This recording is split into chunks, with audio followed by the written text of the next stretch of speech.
hemos visto la alimentación de receptores de radio sin transformador, es decir, los llamados receptores universales. Ahora veremos receptores con transformador. El transformador es un núcleo de chapas de hierro con dos o más bobinas, de tal forma que la corriente alterna de entrada crea un flujo magnético variable que induce tensión en el resto de las bobinas. Vemos que si la tensión es continua a la entrada, hay flujo magnético, pero este es constante y no se genera tensión en las bobinas.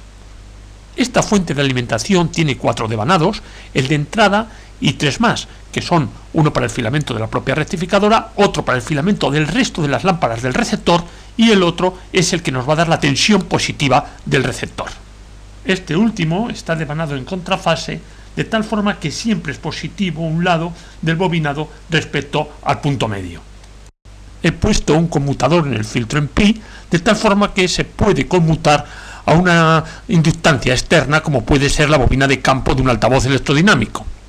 Gracias al bobinado de contrafase y la doble rectificadora podemos tener pulsos positivos de doble onda que, pasados por el filtro en pi, nos dan los 400 voltios continuos.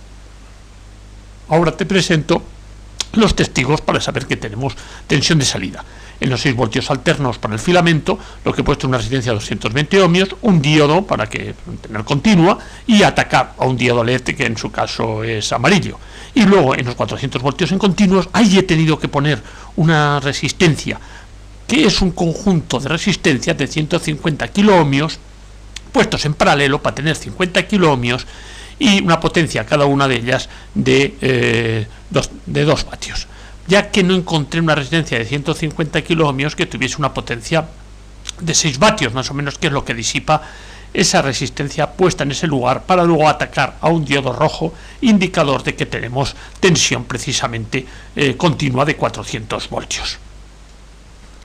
Ahora puedes ver el transformador que hemos hablado y los tanteos que estoy haciendo para meterlo en la mitad de una caja de estas de fresas que se puede encontrar fácilmente en la calle. De la parte inferior de la caja sacaremos la parte inferior de la nueva caja y además la parte superior. En esa parte superior es donde haremos los taladros y los agujeros necesarios para ubicar todas las piezas que tiene esta fuente de alimentación.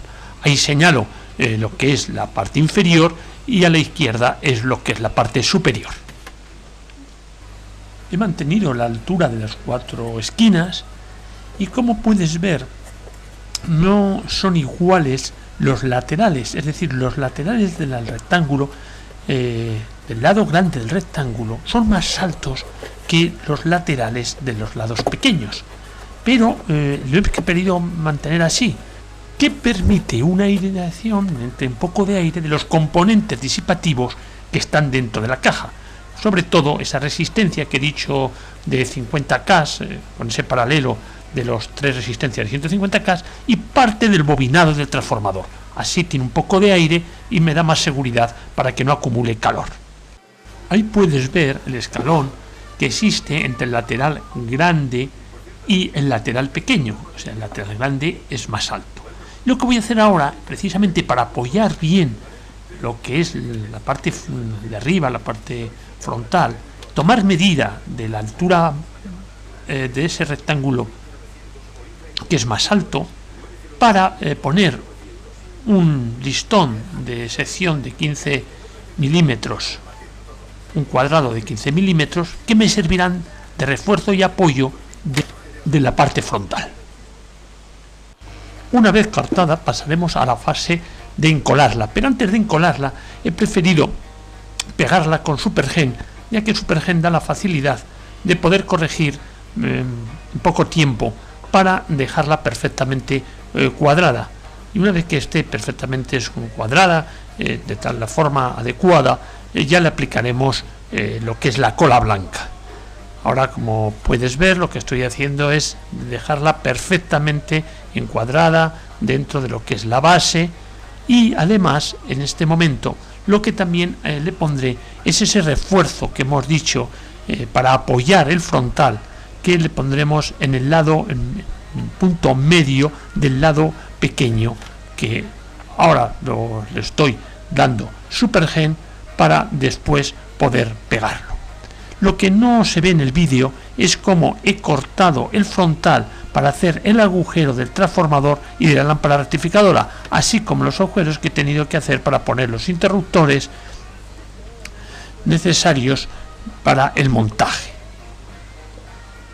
Esta es la fase precisamente de colocar esos apoyos del frontal, que además me permiten igualar en altura. De esa forma ya igualo en altura con los rectángulos grandes, dejando una pequeña ranura sobre los rectángulos más pequeños.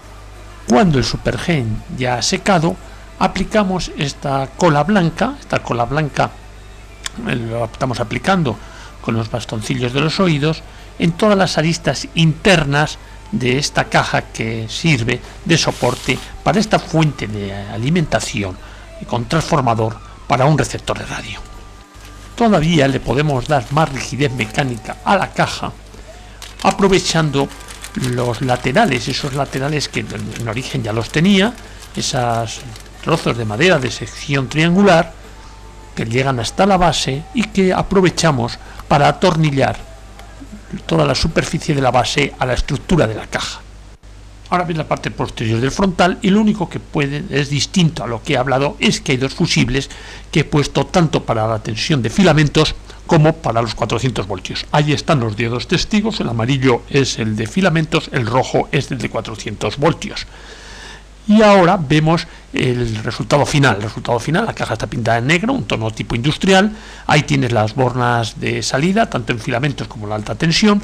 Ahí se pueden ver los conmutadores, un conmutador de alimento, digamos, de off-on, y otro que lo que hace es conmutar la impedancia de la fuente por lo que es la bobina de un altavoz electrodinámico externo, de tal forma que podamos alimentar esa bobina de ese altavoz desde esta propia fuente de alimentación.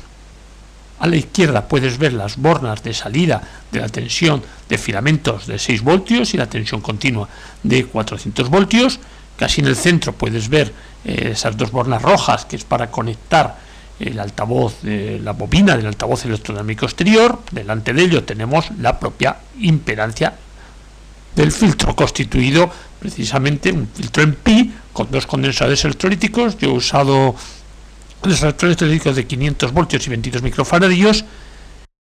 Al fondo a la izquierda está la rectificadora 5Y3 GT y en la parte más de la derecha está el transformador. Como verás, yo aprovecho pues todo lo que tengo. Este es un transformador que su carcasa está ya un poco degradada, deteriorada, pero lo he aprovechado. Comprobamos la tensión que tienen los filamentos y además vemos cómo funciona el conmutador de carga exterior o la impedancia de la fuente. Bueno, y ahora vamos a hacer un recordatorio de lo que hemos estado hablando. El transformador funciona solo en alterna. Cuando entra una corriente alterna produce un flujo magnético variable que induce una tensión en el resto de los devanados. Entonces la relación que existe es V1, o sea, primario partido por secundario, es igual al número de vueltas de primario partido por el número de vueltas de secundario. Es decir, en este caso concreto, con una tensión de alimentación de 120 voltios y una tensión de filamento de 6 voltios, significa que la relación es 20. Por lo tanto, el número de vueltas del secundario de lo que es los filamentos es 20 veces menos que lo que es el propio primario, que es el que está conectado a la corriente eléctrica. El devanado de alta, el devanado para sacar los 400 voltios, es un devanado en contrafase que está saliendo más o menos unos 300 voltios, 300 y pico voltios en alterna. Eso significa que hay una relación de transformación de 2,5. O sea, el número de vueltas que tiene cada uno de los trozos, digamos, de ese devanado en contrafase es 2,5 veces más que las vueltas que tiene el primario. La corriente producida por ese secundario lo pasamos por una rectificadora doble y obtenemos una tensión positiva pulsante. A esto le aplicamos un filtro en pi constituido por dos condensadores electrolíticos y una inductancia para obtener una corriente continua de ese valor que hemos dicho de 400 voltios. Deseo haya gustado. Muchas gracias.